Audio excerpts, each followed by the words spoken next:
Hey listeners, welcome to episode 3 of One Podcast for Nerds, our now bi-weekly podcast. We have a great show for you. Things we're going to talk about is the Nintendo Direct that aired on Wednesday, touch on Blizzcon and what we know so far. We also got a release date for Ratchet and Clank. Stadia claims that Microsoft's acquisition of Bethesda has scared them out of continuing first-party games. And because it's Legend of Zelda's 35th anniversary, let's talk about our favorite Zelda games and all things of Legend of Zelda. With me today is Austin. Hey, how's it going? I'm eating Pizza King. No, it's delicious. Nolan. How's it going, everybody? And Bones. Bones. But before we begin, there's just some things I want to talk about and the changes that are taking place within the podcast. So moving forward, the podcast is now going to be bi-weekly, just because until we get some momentum going, as in like downloads and Patreon subscribers and all that stuff, we want to make it bi-weekly just because we have so much to do and things that are happening. It's just really hard for us to continue doing this weekly. Eventually, when we get more people and stuff, we will reevaluate the whole way we do this. And with that, we might continue. Then we might go back to where we make this a more weekly podcast. Secondly, is with our music segment, because we are now bi-weekly, we're going to do the music segment once a month, or in this way, the way we're doing this now, it's going to be every second episode. Also, another thing is that in the last podcast, in podcast 1, which is now the lost podcast, but eventually hopefully it'll come back. But also in podcast 2, I mentioned how everyone can support us on Anchor. Anchor is a US based company, and without us having to open up like a US bank account or anything of that sort, there's really no way for us to collect donations from people. It's kind of shitty, but that's just the way it goes. We can't really use Anchor. Mostly what it is right now is just a distribution for us to get this podcast out to podcast platforms for you guys to listen to. Also, I have some announcements as well. Because Bones and I play a lot of Apex, we decided to make an Apex Legends Club in Apex. Obviously, if you're a Patreon subscriber, we would love for you to join. And future Patreon subscribers, we'd love you guys to join. If not, and you happen to listen to the podcast and maybe we play one day or something like that, you are more than welcome to join our little club and play very awfully, because we had a very bad day today. Wouldn't you say, Bones? Like I remember, like, I was in a game. By the way, it's the 1P4N club. Oh, it is 1P4N club. Sorry, yes, you are right. It is 1P4N. But I was going to say, we played today, and I think my shortest game was 30 seconds, because as soon as I dropped, some guy like came over our ledge with an R99 and just massacred me in 2 seconds. So that was a fun game. But with all the announcements and the changes out of the way, let's start talking about video games. So this is one podcast for nerds. Your one podcast for all things nerdy in the video game world, where you can give your opinion, where we give you our opinion. I'm so sorry, guys. Again, who's giving what here, Andrew? I don't know, man, but I have it spaced out this time, and I'm still not doing very good. I'm trying to be quiet, like you said, but it's just not. I'm laughing my ass off here. Episode 3, guys. Episode 3. This is a podcast where we give you our opinion and our point of view. Remember, you can always support us on Patreon, which is patreon.com/onepodcastfornerds, and be a part of the podcast for only $4 a month. With that subscription, you can also be part of our polls. You can send us messages, and it makes it a lot easier for you to interact with us and us to interact with you. You'll also be able to get exclusive content. We're working on some stuff in the background. Like, one thing that I was saying earlier that I think would be a lot of fun for us to do would be like with the Nintendo Direct, and maybe doing like a live reaction, like with audio, because none of us can really do video at the moment, but a live audio reaction, because I am capable of like recording my screen. So we could have watched the Nintendo Direct and actually gave like input as it was happening, and then we could upload that to things where you, the listeners, can watch. Also, if you're a part of our Patreon, you also get a shout out for being a producer for the show, because you make it possible for us to improve how we do this podcast. You also give us the ability to make more and exciting content exclusively for our Patreon listeners, where you will get this podcast ad free, which basically means ad free is you don't have to listen to me talk about it, and you will get to. I think you'll probably miss our funny little ads we're going to do in the middle, but if they become really funny and I want to share it, I think we'll leave it in there, because they can be pretty funny. So we're hoping that they'll be pretty funny. So you can leave those in and not have paid ads. Yeah. Well, I think if you're a Patreon subscriber, you don't really want to listen how you should become a Patreon subscriber. But when we do like that one section of our funny ad, I think I would keep that in. I think that'd be a lot of fun. So remember, you can get all of this for $4 a month Canadian, so $3 US. I think you're discriminating against any subscribers that may have Alzheimer's, because they might have to be reminded. I think if they're already a part of Patreon, that they don't need to be reminded. No, if they have also, I think you're missing the Alzheimer joke. I got it. I did get your joke. I got it. I got it. I was just shutting you down. I was like, wait, what? It's like, Bones, this is Andrew's time. Yeah. If you can't support us, hey man, come on guys, let me finish this intro so we can talk about video games. If you can't support us on Patreon, that's okay. You can listen to us free on most major podcast platforms. The only one that we're currently not a part of right now is Apple Podcast, and that has to do completely with Anchor, not me. But hopefully by next week we'll be a part of that. But with that being said, you can get us on Spotify and Google Podcasts and a smack dab of others. If you want to see what we're available on, you can go to anchor.fm/1p4n, and you can see all the podcasts that are available there. You can also follow us on Instagram and Twitter at One Podcast for Nerds. You can also follow us on twitch.tv/One Podcast for Nerds, and as well as you would guess at youtube.com/One Podcast for Nerds.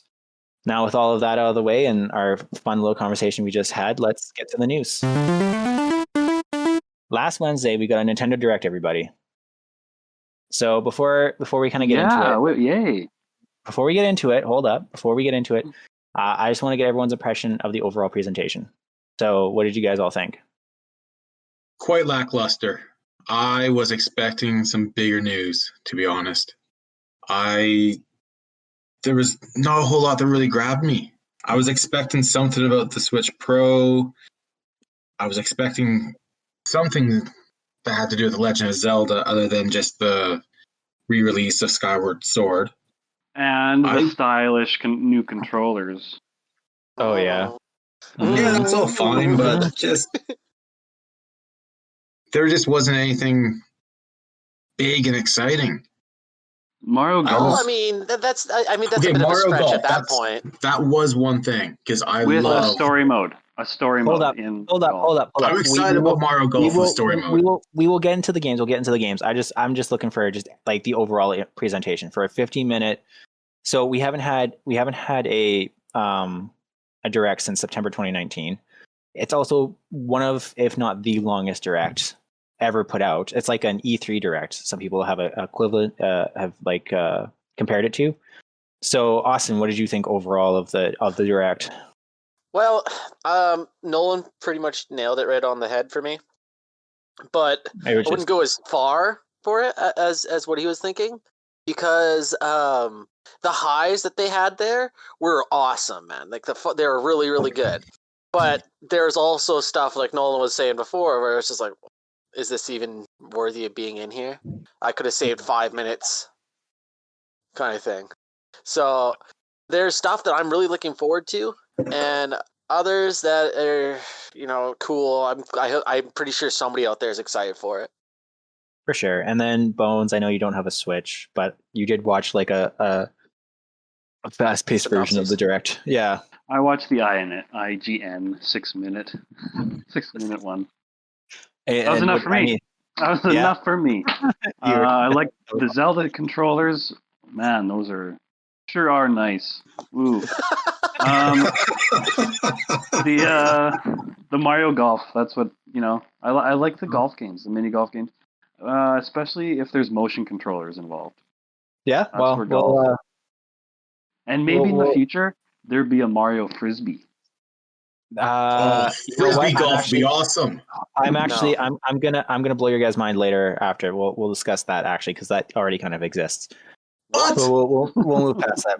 Let's go into the announcements, and then we can talk about that later. All right. So I'm going to go through the announcements. I'm going to stop on the ones that I like, and then anything you guys want to talk about, you can just go for it. Okay. I'll put my hands up. I'll put my hand up. Yeah, I wish I could see it. Excuse me if I can't pronounce this right. I've never played Xenoblade. Sorry. But Pyrrha and Mithra joined Super Smash Bros. Ultimate. Yeah. Any takes on that? You guys? I mean, I know. The only thing I have to say about this is that I'm really tired of sword characters in Smash Bros. I'm really excited for the Twitter Puritans to fucking lose it. I think they already have. So excited. We're 3 days late, so I'm sure it's already been destroyed. Oh, it probably has, but oh my god, I'm so excited. Also next will heal me. Next is a game I'm actually really excited for, even though it has an awful name. Project Triangle Strategies. It's announced for 2022, but you are able to download the demo now. This is a game that is associated with the creators of Octopath Traveler. This game takes place in Square Enix. This is a series now. So Square Enix is a series of HD 2D. That's what they're calling the series.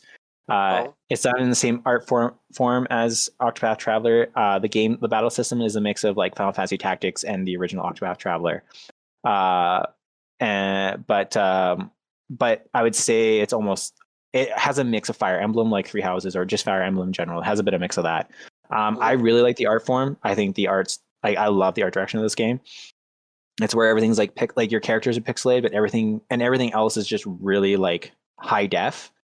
And like you watch like the shimmering of the water over a bridge and all that stuff. It's just a beautiful game. And I loved Final Fantasy Tactics more than anything in the world. I actually downloaded the demo for this game, and my only issue with this game is when you download the demo, it's literally, I kid you not, like 15 minutes of dialogue before you can get to your first battle. And like when you download the demo, they even like put up a screen being like, you are starting I think you start in chapter 5 of the game, and they're like, you have no idea what's going on with the story because it's all out of context, but we just want you to enjoy the atmosphere. And like, the atmosphere of what? Me listening to like nonsense? Like, I don't know what the hell is going on.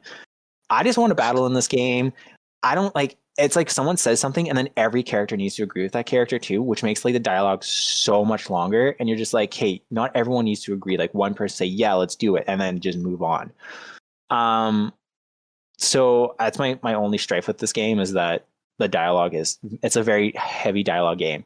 But unlike Octopath Traveler, there's a lot of blood in this game, and it's only so for anyone listening, or well, hopefully everyone's listening, but if you download the demo and then beat the demo, Square Enix is actually taking feedback back from when you beat it. So they want to hear back from everyone that's played the demo and see what their experience with the demo was like.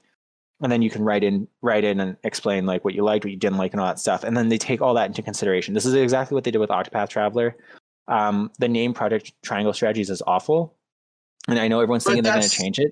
It's a working title. It's just for the. Okay, so here's my thing. It's a working title, but literally Octopath Traveler was called Project Octopath, so they can call it Triangle Strategies Path.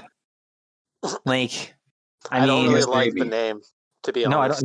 I don't think anyone likes the name. Also, the writing is funny because like everyone's fighting over iron and salt, and literally like what they call is the Iron Salt Wars. And you're like, that seems like just lazy writing, in my opinion. Like, I haven't played the story, so I really don't know. But just like when that's the first thing you're introduced, you're like, well, that seems dumb.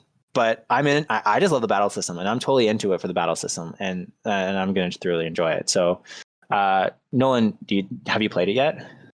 I've downloaded it, but I haven't had a chance to play it. But Final Fantasy Tactics was that's probably the Final Fantasy game I played the most.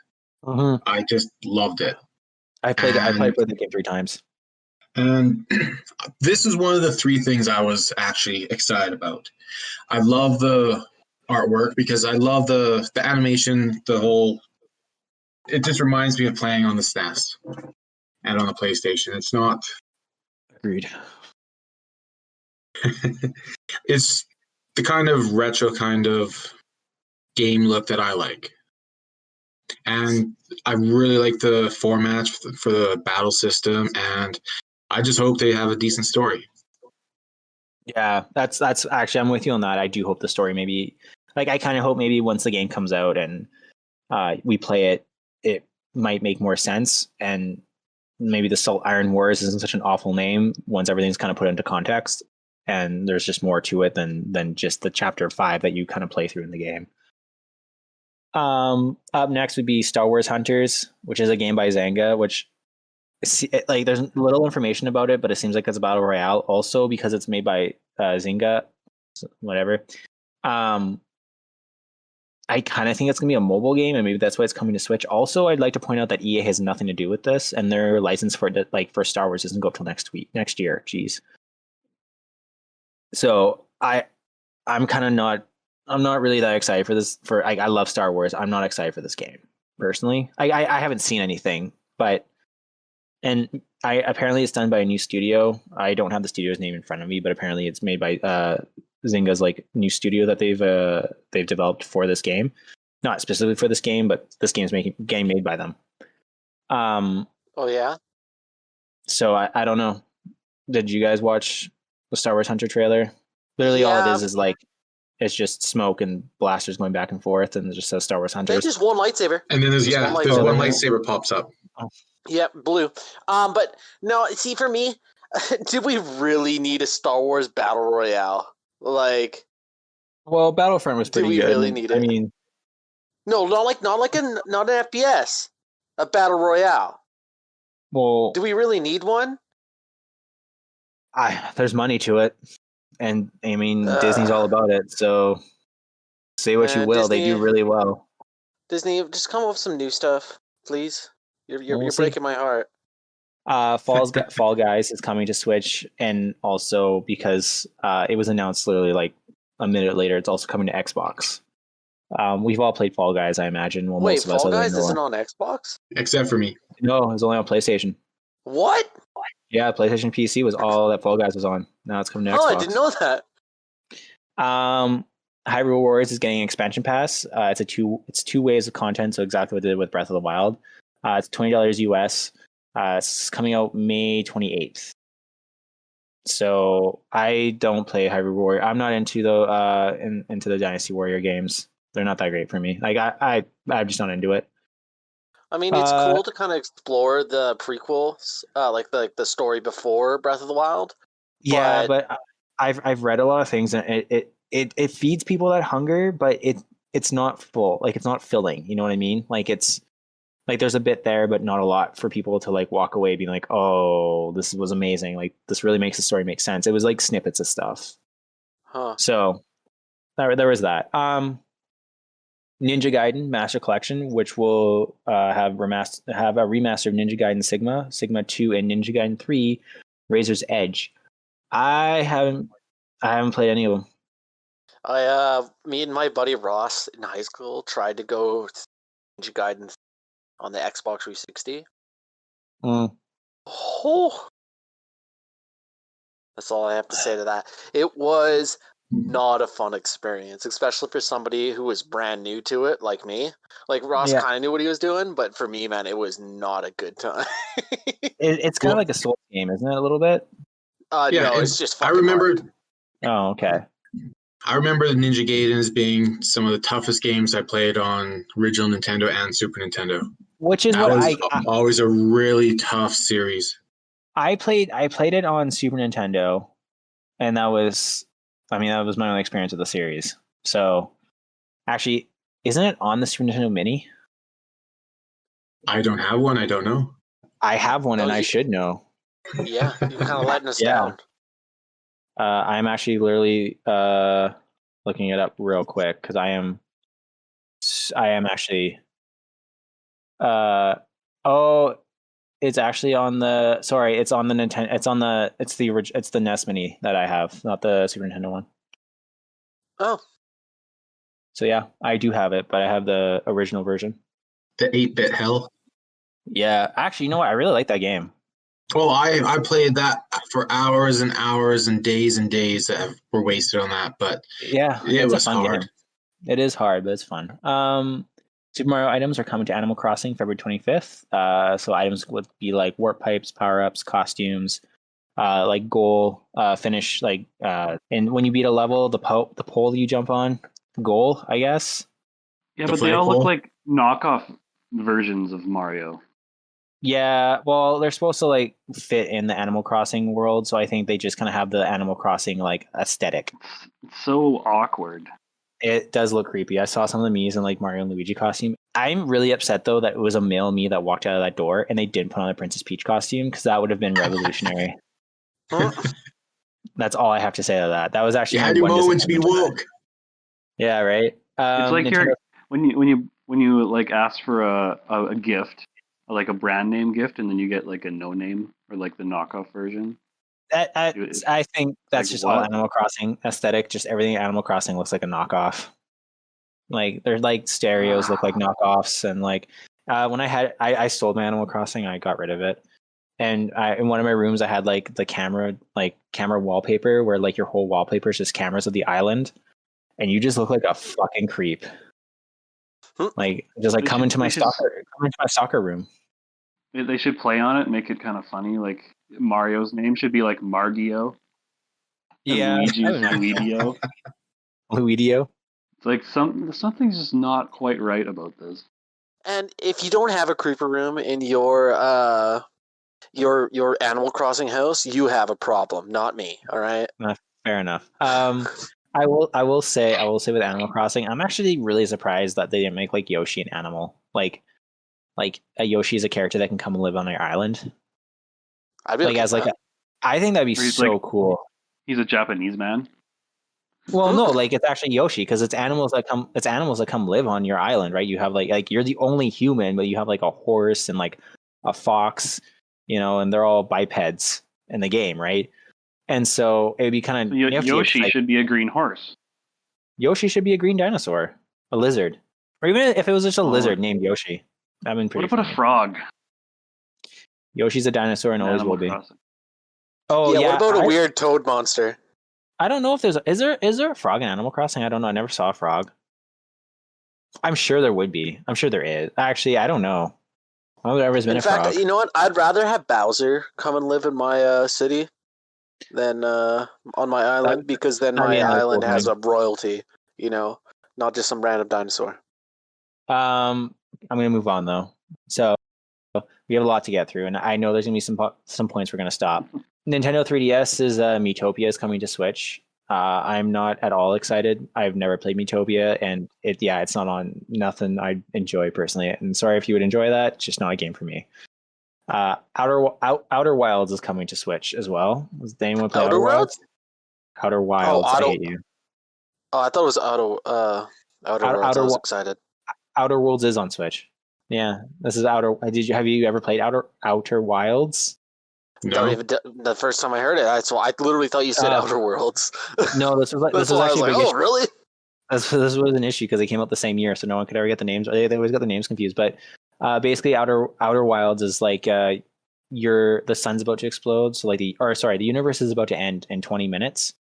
So you have 20 minutes to like explore the area around you, the known galaxy and stuff like that. And I don't know if it's the universe. I can't quite remember, but basically you get it's the solar system.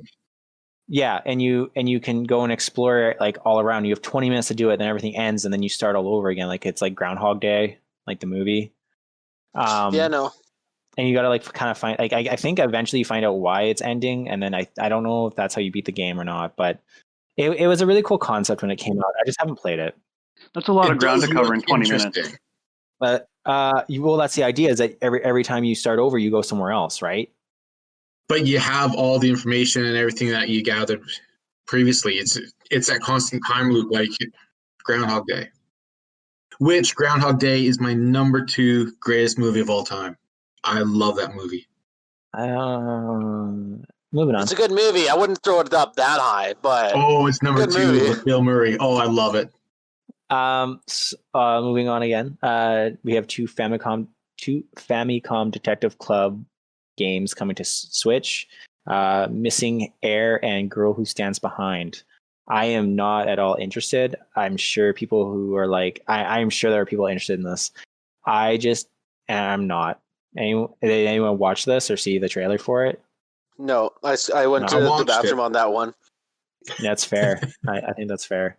I'm a little excited for this one. Legend of Mana Remastered, which is a classic RPG. It's coming to Switch, which was so many people finally get to try it.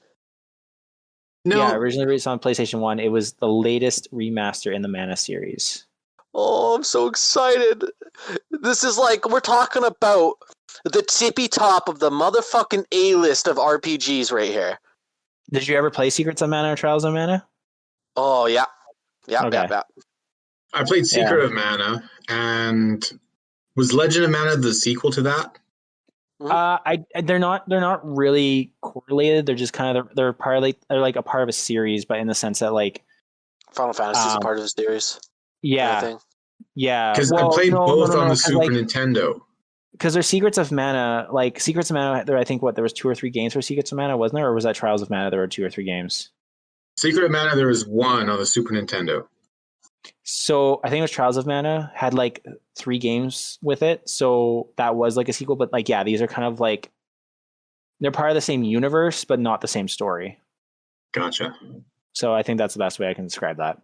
I'm actually really excited for this one. I also really liked the remastered. The artwork looks pretty cool. The Legend of Mana Remastered was one of the other things I was excited about from this. Yeah, I do like these RPGs. New Monster Hunter trailer was released. Also, the Monster Hunter Switch, which, Austin, if you're looking to buy a new one, the Monster Hunter Switch and Pro Controller are also coming to North America, because they were supposed to be. The first trailer showed it was only in Japan, but it seems like they're actually releasing it in North America now too. Oh, it's gonna be so cool! And so it'll be the Animal Crossing versions and stuff like that. So I've never played Monster Hunter, but so many people I know have, and every one of them has been addicted to it. It's a problem. I can't do it. It's like Dark Souls. You love losing. You love losing. You're like, man, I just spent half an hour hunting the same creature, and I lost. Now I got to redo it. Yeah, no, it is. Nolan, you can download the demo for it and play it and give it a whirl. Oh, and Rise, man, Rise. They added so much cool ninja shit, man. Oh, man, let me tell you something, man. I am. It's just not a game for me.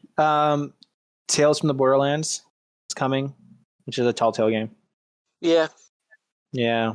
It was good when I first experienced it. I don't really care for the next time. Yeah, I'm not really into this. Capcom Arcade is also coming to Switch. I think you get 1942 for free, and there's another game you get as well for downloading it. But once you download it, so I think Nolan, you and I were talking about this. Yeah, I don't get Street Fighter 2 with that. No, you don't. So there's 3 bundles, and they're done in generations. So basically, I think you have the 80s, the early 90s, and the late 90s, and there's 10 games in each. So you can buy, and they're $20 each, or you can buy them all for $50. I don't really care, unfortunately. Yeah, so that's. No, I don't know that I'm going to go for that. No, I mean, honestly, dude, if I know you're looking to get a PS5, you literally can just download, or no, you have a Switch. I think you just download Street Fighter 2. The original Xbox game, Stubbs the Zombie and Rebel Without a Pulse, is coming to Switch. This was released back in 2005. It's also coming to Xbox, PC, and PlayStation. As a remaster, it's not a remake. This game looked awful, in my opinion. Apparently, there's a lot of diehards for it, so I don't mean to offend you. I've never played it. I don't know if anyone else has played it. I saw the trailer for it, and it looks really bad. Hey, Andrew, don't worry. All the people that got offended by Andrew's comment, I will fight you. I'm okay with doing this. Yeah, it just did not look that great. No More Heroes is coming in August 2021. Those games look really fun. I never had the chance or the pleasure to play it, but I'm always looking forward to them.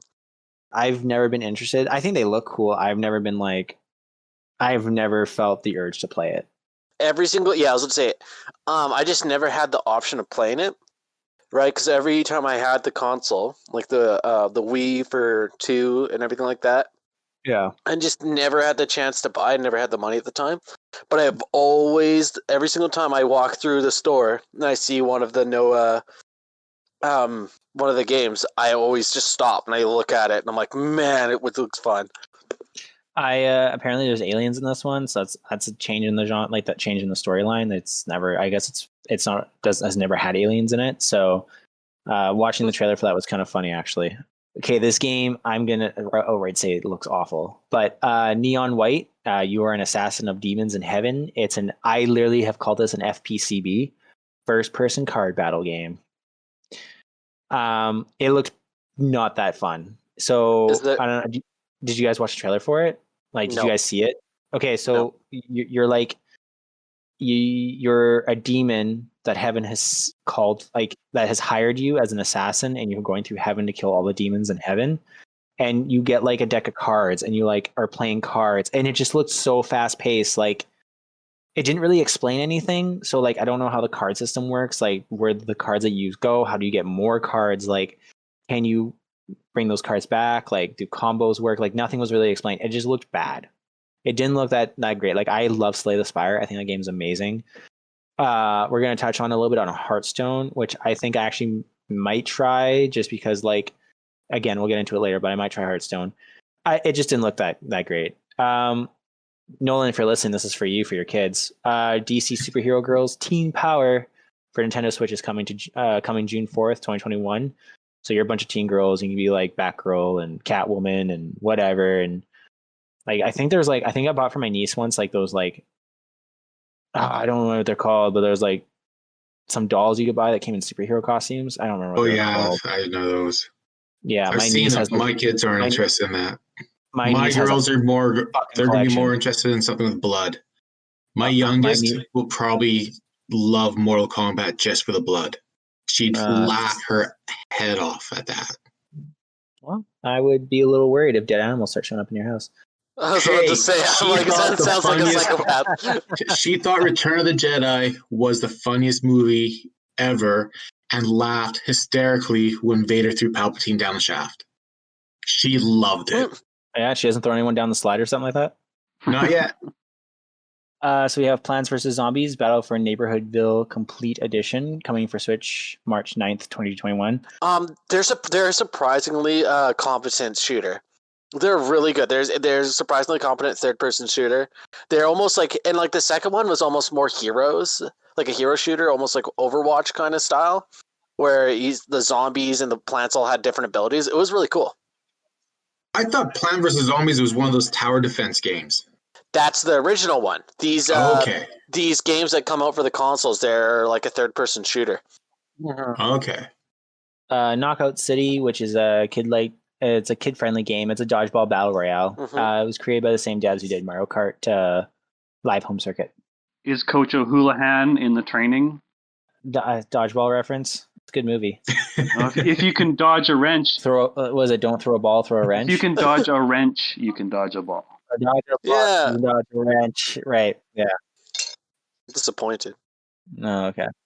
World's End Club, a narrative side-scrolling action game where you journey across. No, wasn't interested at all. I might give it a check it out. I must have missed that one, but that actually does sound kind of interesting.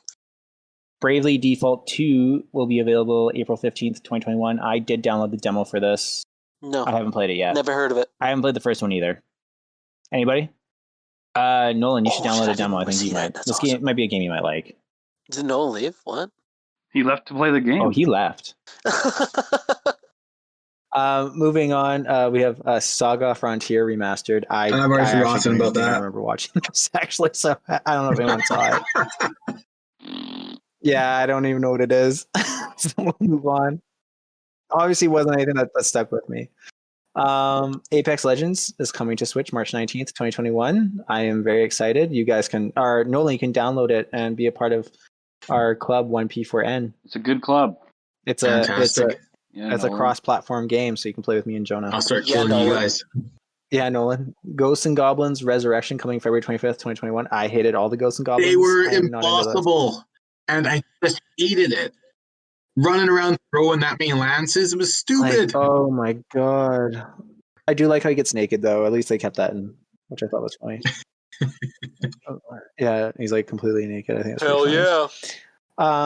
Hades Physical Edition is coming. Obviously, it's already out on Switch, but they are releasing a physical edition that you can buy in stores. I already own this game, so I'm obviously not going to buy the physical edition. At no point. No. You should. Nolan, did you didn't buy Hades, right? I'm not sure. No, but you saw me play it, didn't you?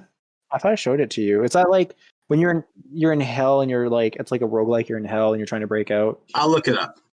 Moving on while he looks that up, even though it doesn't really matter at this point, but Splatoon 3 is coming. I owned Splatoon 2 and played it. It's a fun game. I don't know. It's a fun game, but it just, I think after a while it just kind of gets old. Splatoon 2, they didn't really add like the maps don't change. Like they change like every day, right? So, but like they're the same. Like even though they change every day, like they don't add new maps to like rotate in. They're just always the same. So Now, at some point, you just get really good at knowing, like, depending on what side you're starting on, like what places to start first, and then it's just easier to like spread out. So also, everyone was really thrown off that it showed up in a desert. No, man, I'm okay with it. I think that's cool.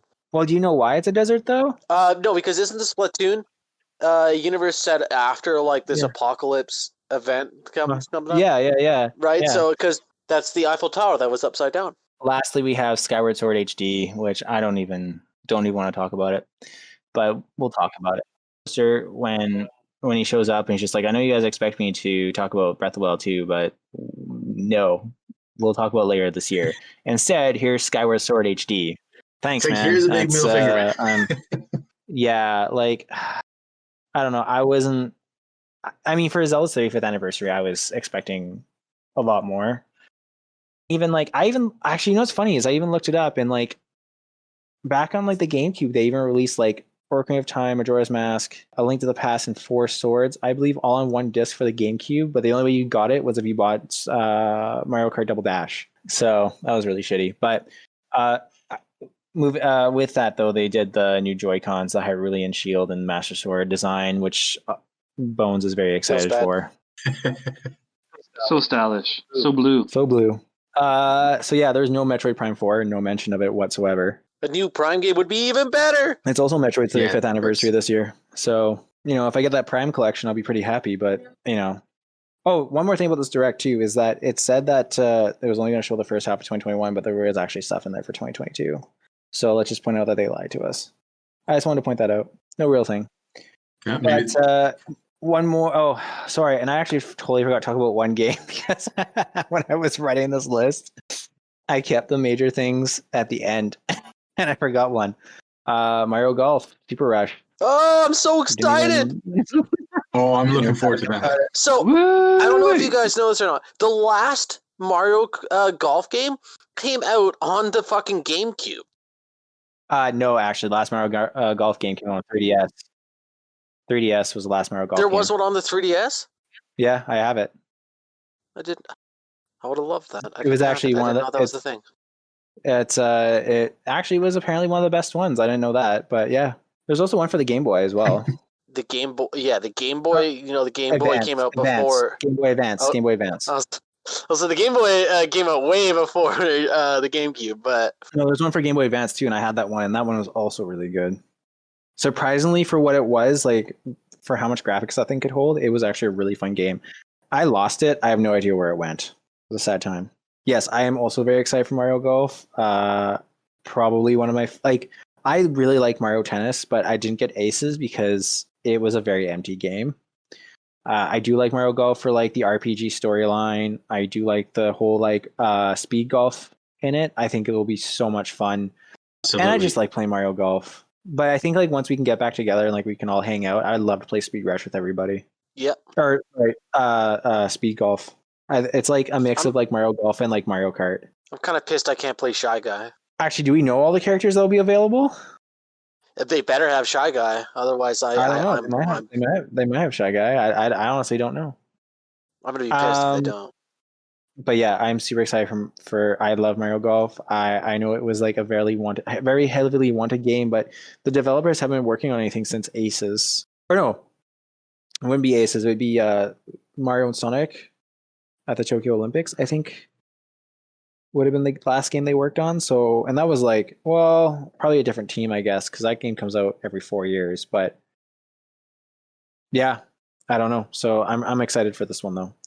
We're gonna talk. Okay, so let's talk a little bit about BlizzCon though, because BlizzCon. I didn't watch the whole thing from yesterday. It's like an ongoing event too. But I think we all watched the keynotes, or at least me and Austin watched the keynotes, right?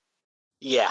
Yeah, I'm really excited. We just watched the first bit. So I obviously saved the things we're going to talk about heaviest last because that just makes more sense. Regarding World of Warcraft, there's a new expansion coming for Shadowlands.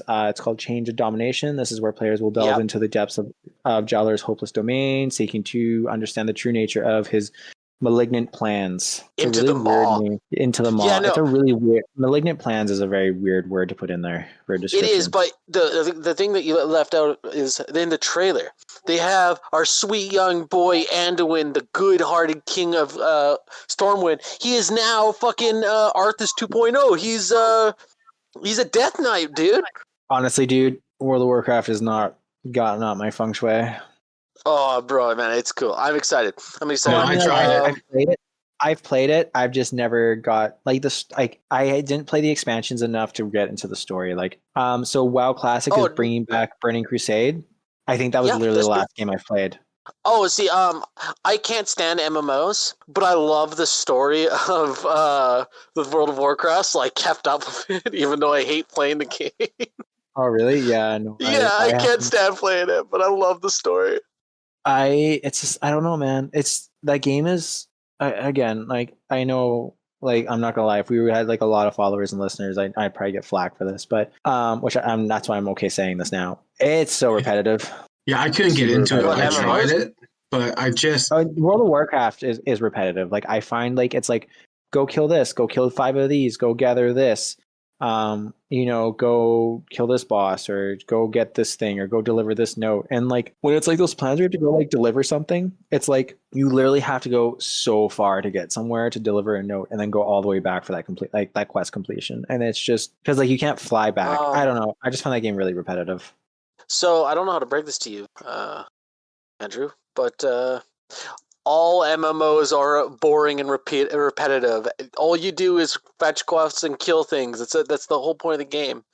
So that would be why I enjoyed Warcraft 3 more.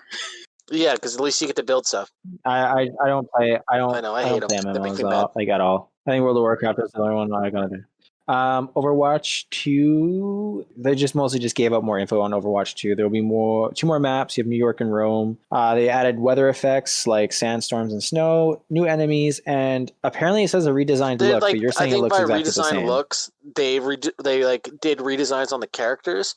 The art style is pretty much the same, right? Like hair is a lot more fluent. It's a lot less blocky. It doesn't and everything like that. Yeah, but it's the whole overall art style is essentially the same.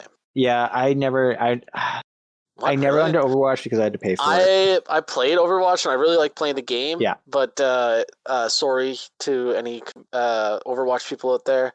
You guys are toxic. The whole Overwatch community drove me crazy.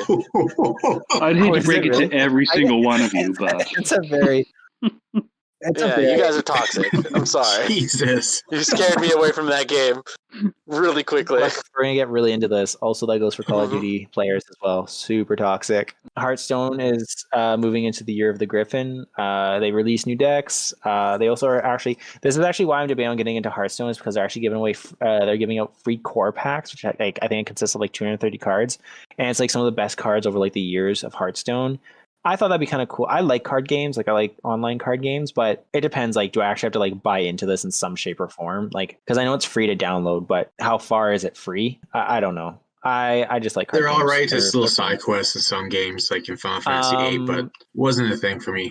I love Slay the Spire. That game's so much fun. Diablo 4. We got a look at a new class, the Rogue class, which is from the original Diablo. Yeah, I actually even looked up some of its like. So I looked up the Rogue class from like Diablo 1. The Rogue is the only character who receives damage bonuses from Dextry. Then the Rogues become like, you can't play the Rogues in Diablo 2 because you're in the Rogue encampment, so the Rogues all around you, right? Her initial skills the initial Rogue skills, which I'm not gonna lie would be super handy in Diablo 2, was Trap Disarm.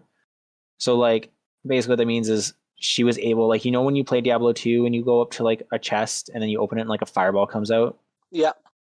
She would be able to like disarm that. She's also a spell-based character, so she would use things like Stone Curse and Teleport.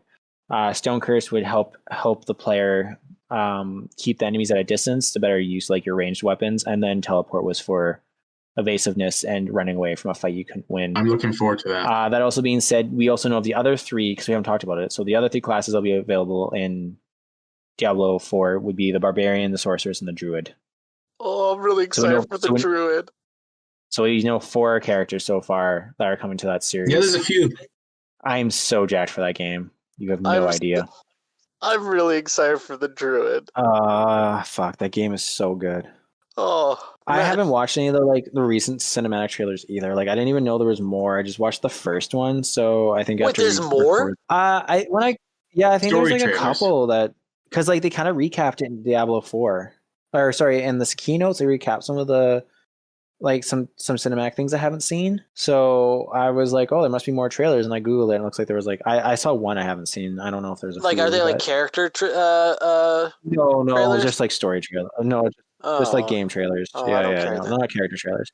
In Diablo 2, the rogue is no longer playable characters because so in Diablo 2, the rogue doesn't come back until you get a rogue as a helper after you help Kashia kill Bloodraven. That's the only time you actually see a rogue, and well, the closest you'll get to a playable rogue because you can like give your partner like armor and weapons and all that stuff in the game. So I was so close to playing Diablo 2 after reading this, so and like watching it. And also, I was really close to playing Diablo 2 because Diablo 2 Resurrection has been announced as a remastered version of Diablo 2, the best Diablo game in my opinion. Oh, so not in yours, in most people's. Well, yeah, but in my opinion, for sure. It will also be available on PC and all consoles. And consoles too? Yeah. Oh! Well, that's why I'm hoping it's going to be cross-platform. I'm so excited. I don't know if I doubt it will be because I don't think Diablo 3 is cross-platform in any shape or form. I can't remember. If they make it cross-platform, that'd be great for everybody because I'd love to play with everybody and we could actually like play this on like the top difficulty like right away and just like shoot through the game. Yeah, and I'm just really excited for that game. Well, it doesn't matter. We can all be the same class. No, fuck you. We're being different. I dibs the druid. Well, fuck you. I'm just gonna be the druid to piss you off. Wow. I don't even like the druid that much. Wow. That's fighting words. I played Barbarian most times. Yeah, you're like a top. Too. You're there to spin. In the first Diablo, I don't know, man. I'm always that person that like when I play these games, I don't like being off. Like, I am not a good range person, and I don't know why. I just like being straight in the fight. So like whenever I play these games, I am like whatever is going to get me right in the middle of the fight. That's what I'm going to be. See, usually I'd play the sorcerer. Well, good. Someone's going to have to heal me while I'm in the middle of the fight. Yeah, so that's all the BlizzCon stuff that we have. We finally got a release date for Ratchet and Clank, which will be June 11th, 2021 by Insomniac Games. Fuck yeah! I haven't played any of them. Those are fun games. It looks amazing, and I think you can clearly see that the PlayStation 5, like the SSD is getting really used in that PlayStation 5 because of like how you literally drift through dimensions and stuff like that. I think that'll probably be the first Ratchet and Clank game I play because I haven't played any of the other ones. But I think I'll give this one a go. And lastly, I have Stadia news. Yuck. Yeah, I know. So Stadia is shutting down its first-party studios. Google Stadia is no longer making first-party games for the Stadia, but rather becoming now a third-party platform for video games. That's according to Kotaku. And I actually got some opinions to snake out of everybody, but the CEO Phil Harrison, who also watched over, so here you go, CEO Phil Harrison, who's watching over Stadia right now. He also watched over the launch of the PS3, the Xbox One, and now the Stadia launch. He has a philosophy which he holds today. He believes that first-party games are to become rare in the future since consumers or gamers wish to have more connectivity among each other through our games, which in turn would promote third-party games for cross-platform and generation gameplay. First-party games are what sell consoles, and being Sony, Microsoft, and Nintendo, they want to sell the most consoles compared to the other people, so they're always going to have first-party games. And that being said, too, is that, man, like Xbox, like in the last couple of years, has bought up like what 20, 30 already studios. They just bought Bethesda. Yeah, but with but even with third-party games, like nobody even wants cross-platform. It's up to the developers can put it in, but it's up to the console, like Sony, Microsoft, and Nintendo to make the games that come to their console third party to do that. And like, man, Sony was really pushed back. Like the only people that are looking for cross-platform play is Microsoft, and there's always going to be a bunch of third-party games out there, 100%. But third-party games just don't sell consoles. What's the point of me choosing between a Sony and an Xbox if I can just play my games on either one, right? And that doesn't make sense for the manufacturers of those consoles to be like, well, I guess if we're not going to sell many consoles because we have no games. But like, that's why PlayStation is outselling Microsoft a lot of times, because like look at all the first party games that are there, and it doesn't make sense in that way. I mean, even for Stadia, like Stadia is going to be dead now. In my opinion, Stadia is dead. If they don't have a reason for people to buy their, like, if they don't have a reason for people to subscribe to their platform, because it's not really a console. But if there's no reason for them to subscribe to their console, there's no point of getting it, because any games they have or make, I can just get on what I already own. So what's to bring me to that platform? I mean, and also like, it'll be exclusive. They're like, it'll be exclusivity for a certain amount of time. Yeah, but still, like that's not enough. Like I can just wait. Some people don't want to wait, though. A lot of people don't want to wait. A lot of people do, because a lot of Xbox owners who like couldn't play certain games that are on PlayStation are waiting out to play it on Xbox. They're not going to go buy a PlayStation to play the game they want to play. And also, it's up to the developers how long to make that exclusivity. They would lose, as a third party developer, they would lose a lot more money. They would lose a lot more money making time exclusive to a platform that doesn't have a lot of consoles.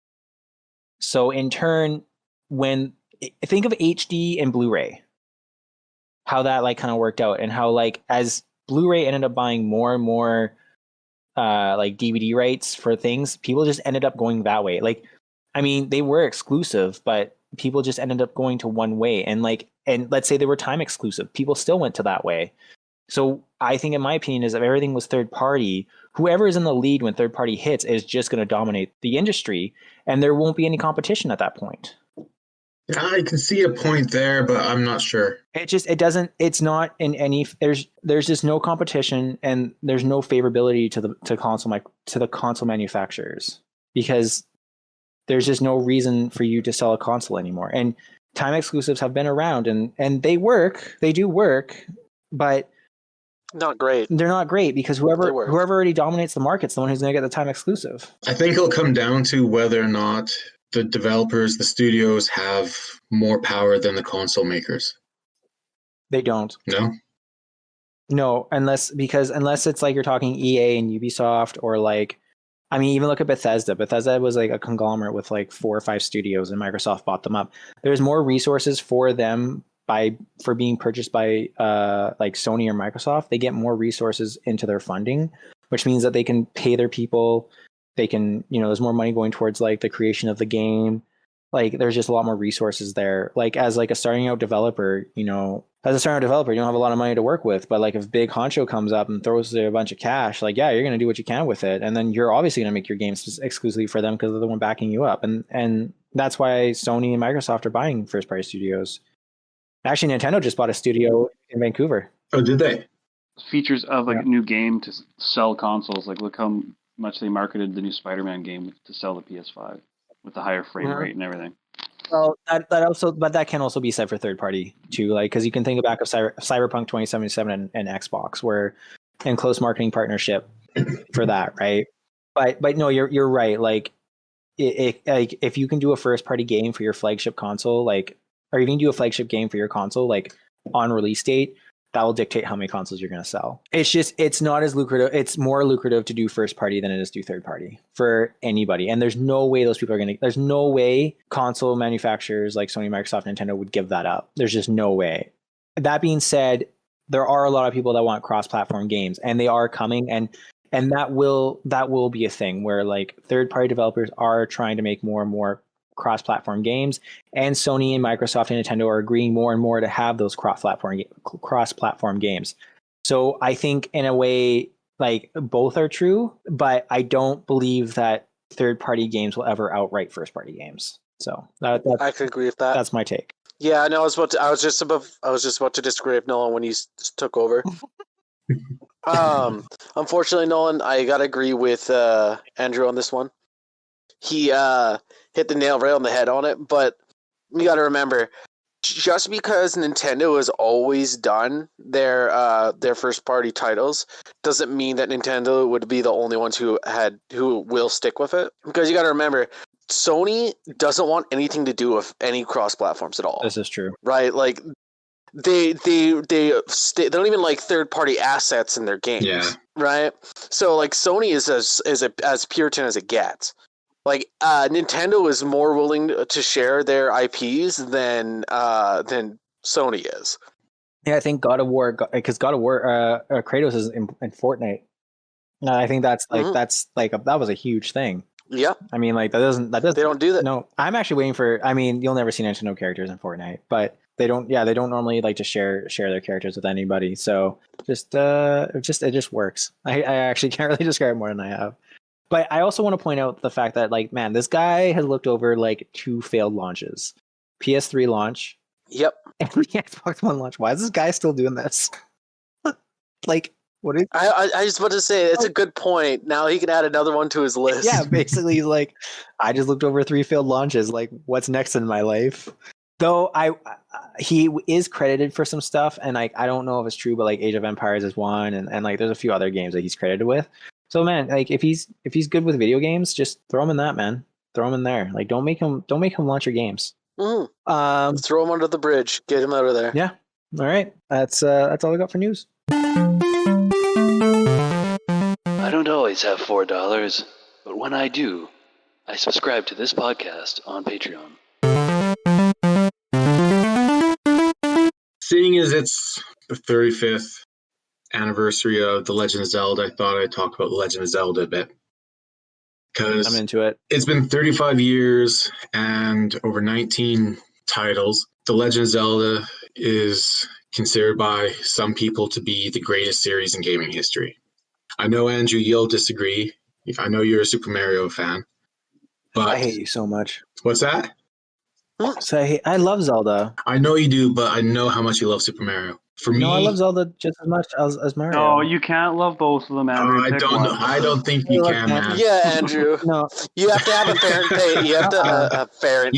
I know you don't sit on the fence on this one. I know you love both, but I know you're Super Mario. I have left my Mario hole and I've actually gone now down a Zelda hole, and I am currently playing Oracle of Seasons. All right. So you're going down Princess Zelda's hole?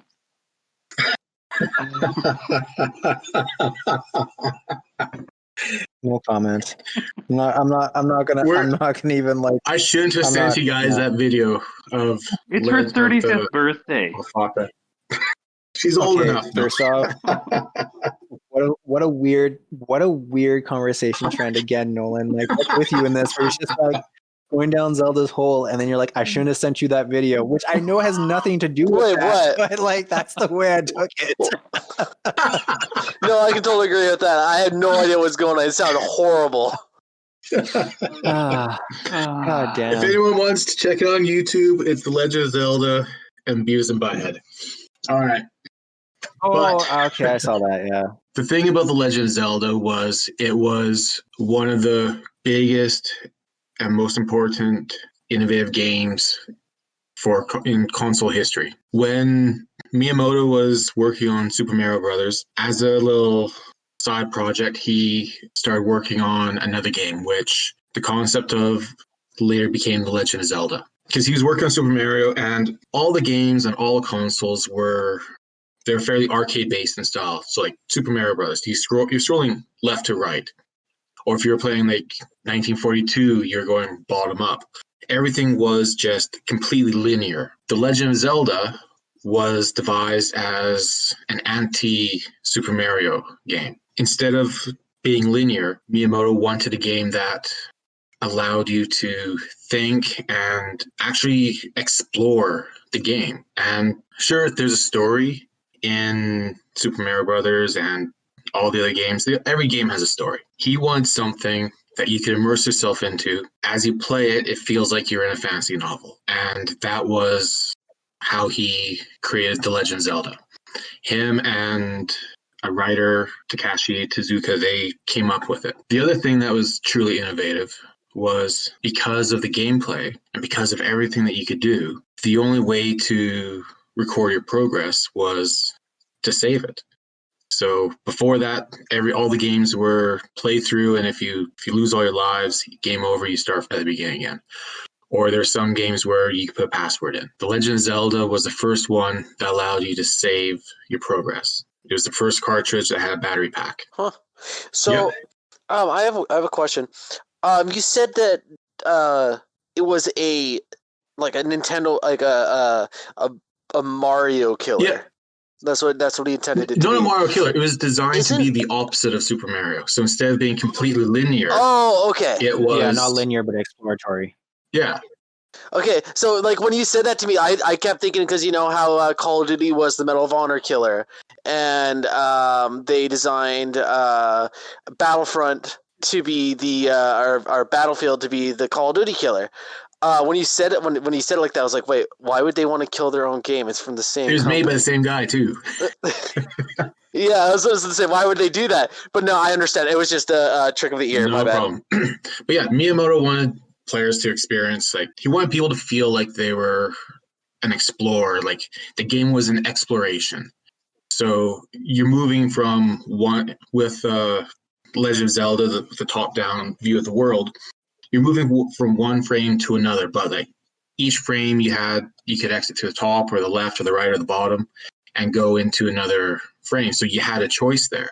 He wanted you to feel, I don't know, the excitement of exploring. You could go up, you could go left, you could go wherever you wanted. Mm-hmm. He wanted to add the dungeons because as a kid he loved puzzles and he loved all the little mazes and stuff like that. He wanted some kind of atmospheric effect. It's like when you're reading a good book and like you get to a really exciting part.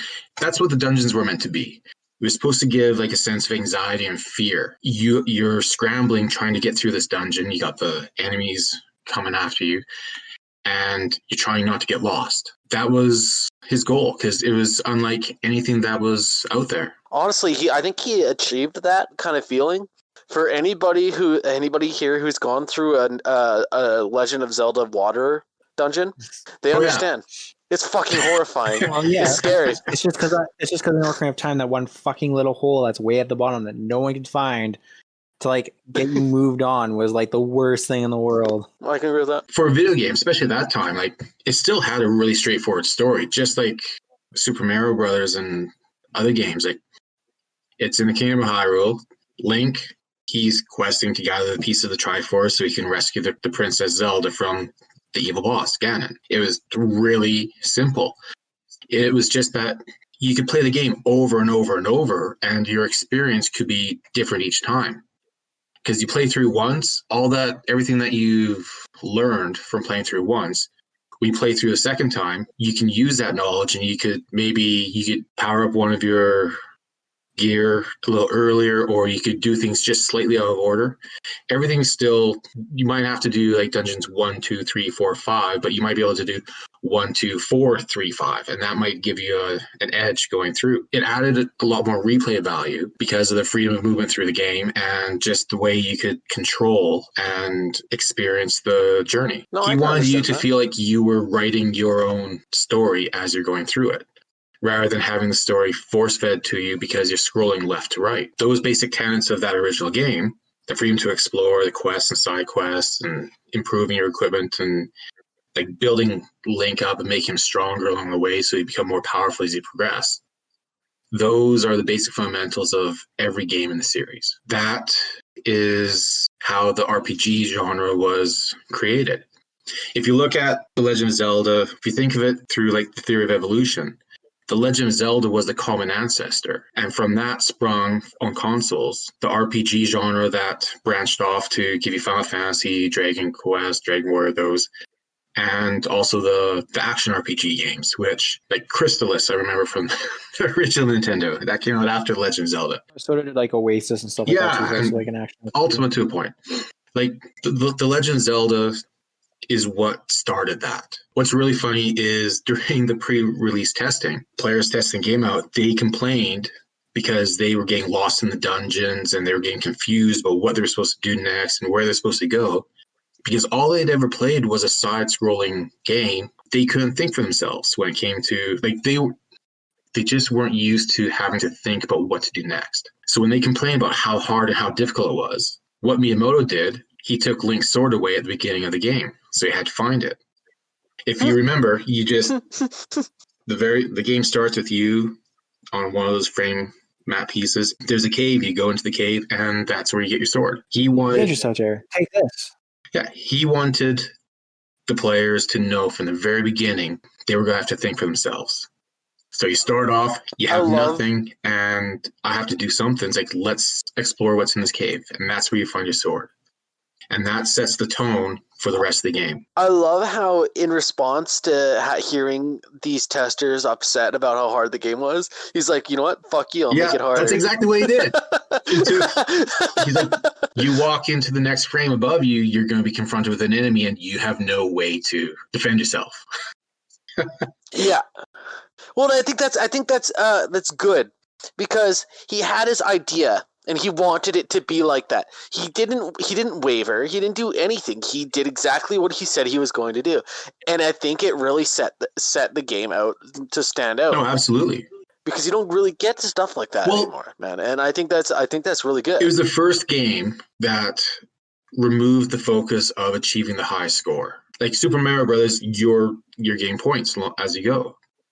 When I was a kid, growing up, there was this one Christmas video game contest that was at the local theater. Everyone was given 20 minutes to play Super Mario Brothers, and whoever had the highest score won the contest. It was like a bunch of movie tickets or something like that. That was the purpose of every game that was on a console until The Legend of Zelda. It removed the whole focus of just mashing buttons, trying to get as far as you can to get the highest score. It focused the game on the excitement of exploring a new world, solving the puzzles, and really fully becoming immersed in the story. As the series progressed and the platforms improved with technology and everything like that, that was an innovation that really led the way for future games.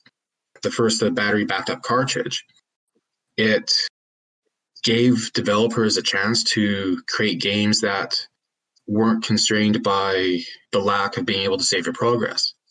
Because you could play any game, like you can play Super Mario Bros. And it's just linear, and you lose all your lives and you just start all over again. Or I remember playing Metal Gear on original Nintendo, and you're gathering up all this equipment, and you just get a password, and you got whatever you got, and you start wherever you reached. But you could create now, since you could back up your game and save your progress, you could now have a game where you have such a varied story that you could go in almost an infinite number of directions. And you could record that and save that, so you're not being limited by however many characters you can put in a password. That really really led to the development of a lot more story and story play in future games. That was one of the biggest innovations. The Legend of Zelda series also went a little bit further with some other innovations that they had later on in the series, like in the Ocarina of Time. That was the first game to have the Z targeting, where you could lock onto a target in a 3D environment. I remember playing games where you're trying to shoot something in a 3D environment and you're just missing constantly over and over and over and over. And I'm not that great at the first-person shooter games like you guys saw when I was playing that X-Wing Fighter virtual reality one. With the Z targeting, you lock on to a target, Link's aiming at it, and you can take them down. For someone like me, that makes all the difference. It was also the Ocarina of Time was also the first 3D game where the camera setting was completely adjustable by the player. So I remember playing Super Mario 64 on Nintendo 64, and you could move the camera, but it moved in, say, 45 degrees to the left, another 45 degrees to the left, or 45 degrees back to the right, or up and down.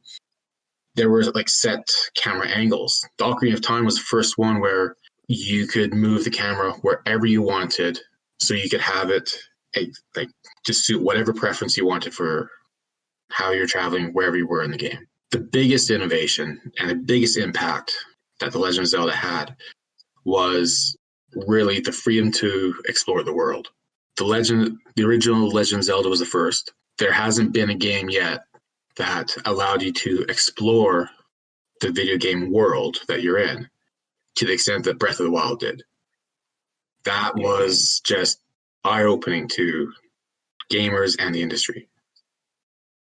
And yeah, it was super revolutionary, that game, and it's actually a lot of people's game of the year and number one game, and man, that game changed so much where you could climb anything, you could look at any far landscape and be like, I want to go there, I want to get there, and you can go for it, man. And like it was also like, you know, like most Zelda games, you had like a certain order that you had to like attack your bosses in. But in this one, like in Breath of the Wild, it's like, no, man, go whoever you want to fight, you go fight. And that was great. It was complete freedom in the way you explore the world. See, I gotta say that we can't really just discredit all of the Zelda games, like, because not all the Zelda games were innovative, of course. But like, all the Zelda games have innovated in their own ways. Yeah. Right. Maybe not to the extreme of Breath of the Wild, but so ever since Breath of the Wild has come out, I think it's taken away some of the clout that the other games do deserve. Oh, it has. And well, I was just gonna say that like one evolutionary thing that you can find in all the Zelda games is the way you handle your items. Has always changed as the generation of Zelda games has increased, because like it maintained Zelda 1 and all the Game Boy games up until I guess 3DS. You know, you had A and B, right? That's all the only buttons you had. And so you had to, like, when you go into your menu system, you hit A, then your item goes to A, you hit B, and you swap your items for what and what. But like A Link to the Past, you had one button. The Legend of Zelda, the original, you had one button. But then you get to like Ocarina of Time, and you have like, you know, you have your yellow C buttons, and like Twilight Princess, and you start having your, actually that's a lie, you get to like Wind Waker, and then it starts using like the X and Y buttons and the A button and the B button, and then you get to your Twilight Princess, and motion controls kind of start kicking in. And so like the way you handle, like there was evolutionaries in that game where the way you handle your items has always changed. Yeah, no, it's been I can agree with that. The entire series has been an innovative series, except apparently for the Four Swords Adventures. That was so poorly received that Four Swords, like you mean Legend of Zelda Four Swords? Yeah. Fuck, I love from that game. GameCube. It was the worst selling Legend of Zelda game in the franchise. It was so bad that Nintendo has never released how many units were shipped or sold. I owned that game twice. I owned it for the Game Boy Advance and for GameCube. I loved that game. I played the game a few times. That's when you had to fight Vaddie. Was a criminal in that one. It wasn't Ganon. I've never played that one. I think that's the first time Vaddie shows up was in Four Swords. Fewer than 1 million copies were shipped. And actually, he shows up in Ages. But yeah, fewer than 1 million copies were ever shipped, and Nintendo has never released the numbers for that game. They just trying to pretend it never happened. I can understand why, because like the multiplayer for that game was really shitty. Like you could play it by yourself pretty easily, but the multiplayer version of that game, the only way you could play multiplayer with that game is if you had the GBA like hookup for your GameCube. Yeah. To your Game Boy Advance, and then that's how you had multiplayer. You couldn't use like a second controller. Well, one of the things you had to use the Game Boy Advance. Yeah. One of the things I found in my research was the best-selling games in the series all featured, exploring the world and having that freedom.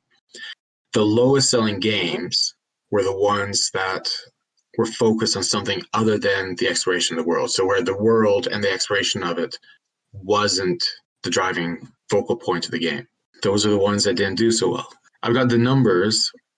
Just over about 82 million units of games were sold worldwide of all the Nintendo games. 21.4 million were Breath of the Wild. Just over 80 million copies of Zelda games have been sold around the world. And 21.4 million of those were Breath of the Wild. Makes sense. Wow, that's a big chunk. That's a big chunk. Holy shit, I did not know that. Twilight Princess was the best-selling Zelda game at 8.85 million. Oh. Twilight Princess, the emo game of all of the Legend of Zeldas.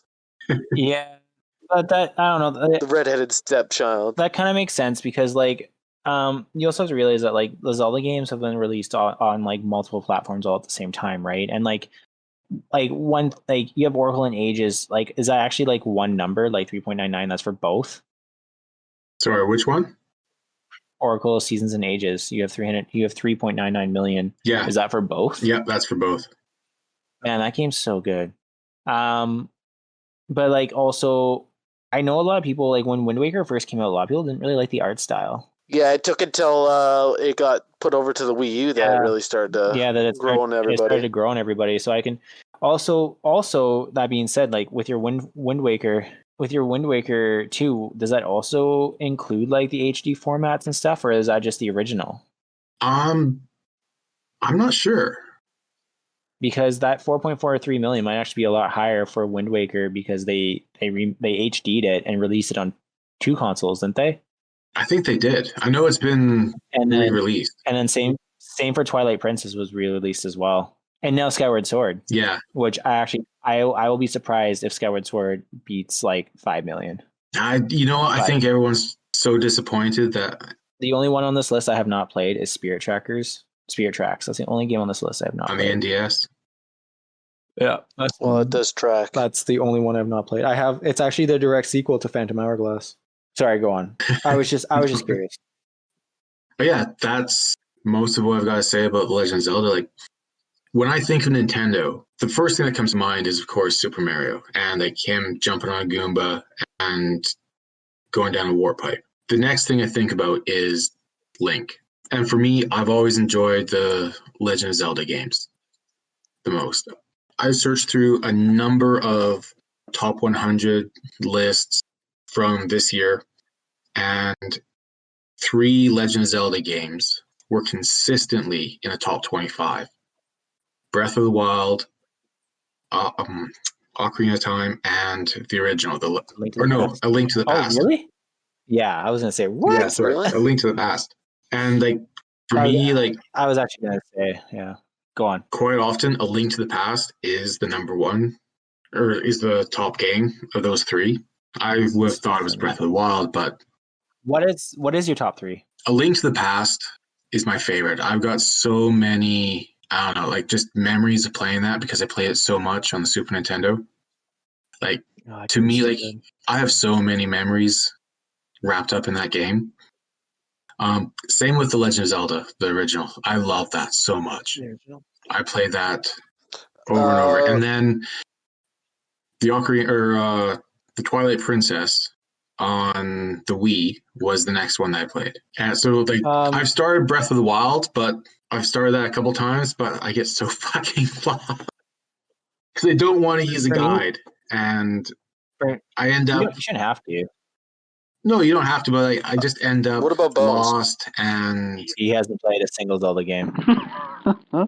Well, yes. I almost got through that whole thing, and you had to say, "What about Bones?" And then Andrew had to say, "Well, I just noticed you hadn't talked to me. You talked for a while." Game.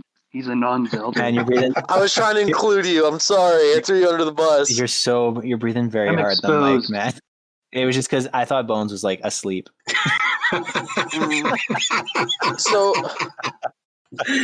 Oh shit.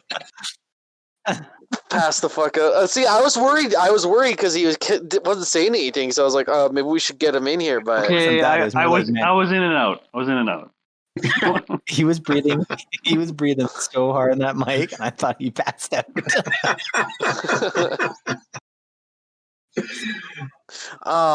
For me though, it's Wind Waker. Wind Waker is my favorite Zelda. Yeah. See, for me, it's tough, man. Like, I think if I was to rate the entire list, I would say Breath of the Wild is my top for sure because I truthfully enjoy that game. Next for me would be A Link to the Past, Ocarina of Time, Wind Waker, Majora's Mask, and then probably would go. I love Oracle of Seasons and Oracle of Ages. I actually thoroughly enjoyed both those games. And then like a smack dab of everything else can be like Minish Cap. I've played, and I don't know why, but when I first time I played that game, I think I got stuck on the 3rd dungeon for like 6 months because you have to climb some mountain, and I'm like, and the bird kept telling me how to do it, and I'm like, bird, I don't understand what you want me to do.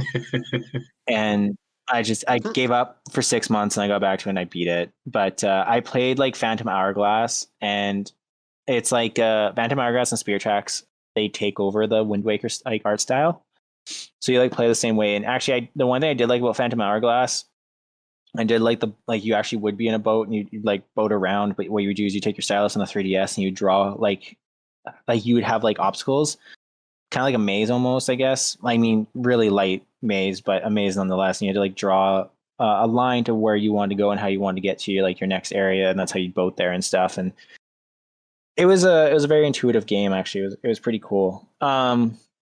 Twilight Princess I didn't mind, and then Skyward Sword is easily probably my least favorite out of the entire. Actually, no, that is a lie. No, actually, The Adventures of Link was probably better than Twilight Princess. Harder, but better. Or Skyward Sword. Sorry, Skyward Sword. So, but man, Breath of the Wild, easily like my favorite Zelda game. I like so much so that I've been like on the fence to replay the whole thing. I've played a lot of Zelda, man. Like I enjoyed every single one, and I do like one thing about the franchise I do enjoy is that your opponent isn't always Ganon. Like when you actually, do you have it on here? Which one? Oh yeah, Link's Awakening. I love the concept that you were asleep in that game, like how you were like trapped in a dreamland, and like the only way you could get out was trying to make like there, and like during the game they're actually like trying to convince you that you're actually asleep, you're in a dream, and you're trapped here, and like the only way you can get out is by awakening whatever the beast was called at the end of the game. You had to like get your like musical instruments and stuff, and then like play your song, and he would wake up, and then you were like basically trapped in his dream almost. Yeah, and you'd be like back on your boat. So I don't know. It was a really good game actually. Link's Awakening is pretty high up there for me as well. And then they remade that game as well. Actually, you can get that. You can play that on Switch as like a claymation game. Really? Yeah. Oh, sound like an echo really.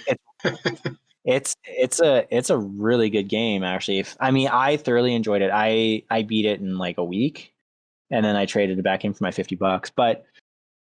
But it was a fun game to play through. My only issue with it that people find is that when you, even though it's built for the Switch and made for the Switch, when you go from screen to screen, it's a little laggy. But man, the artwork on that game is like awesome. Like I'm actually slightly glad I traded it in because I would actually like to play that one as well. That was a really good game, and like that was the first time that the trade system was introduced. Do you guys remember that? No. Like remember, like in some Zelda games, you like.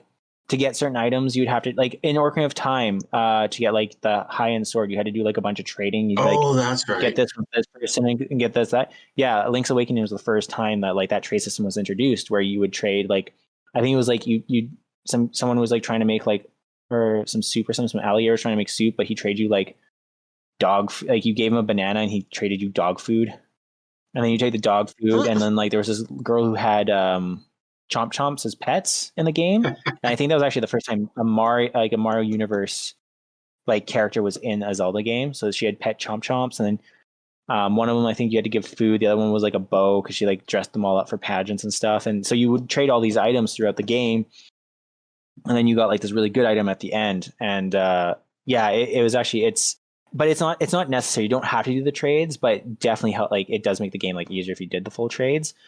And yeah, no, it was pretty cool actually. Link's Awakening is up there for me as well. As a child, I always got Link's Awakening and A Link to the Past mixed up. They made that game twice as well. They made Link's Awakening for the original, and then for Game Boy, they made it for the original. And then for Game Boy, they made Legend of Zelda: Link's Awakening DX, which was like the colored version, and it came in a black cart because it was playable on both the original Game Boy and the Game Boy Color. It was one of the few carts that could do that. Did you guys hear about the Zelda game that mysteriously never came out, that was made? No. I feel like this is not going to be true. It was called The Missing Link. Hi, guys. I'm done. I'm over this. See ya. Who else but Bones? Come on now. And on that note, fuck this.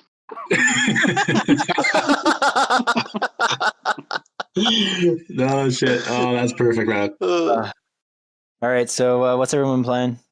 Me? I just relapsed back into the Destiny 2 grind. Downloaded a Gen 4 randomizer Nuzlocke onto a ROM onto my phone, and God, is it heartless. I got lucky and actually got a starter mon on my randomizer. I got a Torchic. And you know what ended up happening? It died. Bled out. Yeah, fucking youngster Joey showed up and decided to chat on me with a Kyogre. I haven't been slapped so hard in my life. I mean, this is for your iOS or your Android? Yeah. Well, yeah, no. If I downloaded I downloaded a ROM emulator, right? Like an emulator. Yeah, an emulator. How's it? And man, it was touchscreen or what? Yeah, it's touchscreen. Oh. I mean, it's a little frustrating sometimes. Yeah, I wouldn't doubt it. But other than that, it's especially when you ride the bike. But I'm enjoying it. Bones. Oh, there's a riveting. I know you've been playing. There's a riveting new PC game called Building a Website. It is just. Oh my god, it's intense. Yeah, that's what I've been doing. I'm trying to make my online store. You've been playing Assassin's Creed Odyssey. I have, a little bit, not as much as I was a couple weeks ago. That's for sure. No, yeah. But still awesome. Then, I played a bit today, actually. Yeah, I know. I saw. I just recently accused one of the Spartan kings of being Cult of the Cosmos. Oh shit! And was he? He was.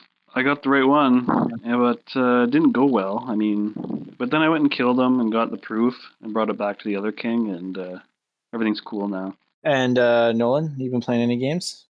Not really. I've been pretty busy with other things, but I'm planning on downloading the demo for Project Triangle Strategy. I want to give that a go because that's one of the few things I was excited about. And no, I'm going to look for the Bravely Default 2 demo as well that you mentioned and give that a go. I have moved past, as I said earlier, I've moved past my Mario hole. Though I do have Mario 3D World, so I have been playing that. Poor Mario. Yeah, I've been playing him hard. I've been playing games with his heart, just so you guys know. I have also been playing. Don't go breaking my heart. Legend of Zelda: Ocarina of Seasons. I don't know why. It's a Capcom it's a Nintendo published but Capcom made game. So I don't know. It's a really it's one of those fun old Game Boy Zelda games that I loved all the Game Boy Zelda games. So I just kind of want to go back into that a little bit. Then I'll probably play DX and then Oracle of Ages just for a break in between. And then Apex with Bones as much as possible. Though in our exclusive club, 1P4N. Yeah. Actually, it's an open club. You can just join. You don't need an invitation. Yeah. You just everyone's invited. Oh, you made it open? Yeah, it's open. And that's coming to the Switch in March? Yeah. All right. I'll be getting that in March. No, didn't you say Twitch? No, Switch. I want to try streaming on Twitch. I thought you said Twitch earlier. No, Switch. Twitch is as a streaming platform, not a gaming platform. Yeah. Okay. Yeah. I must have been. Twitch, they sound the same. I've been in and out this whole podcast, so sorry. Yeah. Yeah, and no, I've just been playing those, and then Apex. Yeah, we made a new friend today.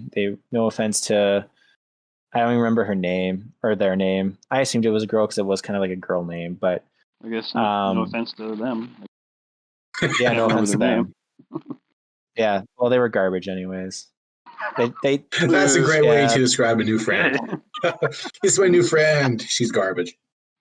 Look, I'll play with garbage people. It's fine. If it's your first time playing Apex Legends, I am more than happy to help you out.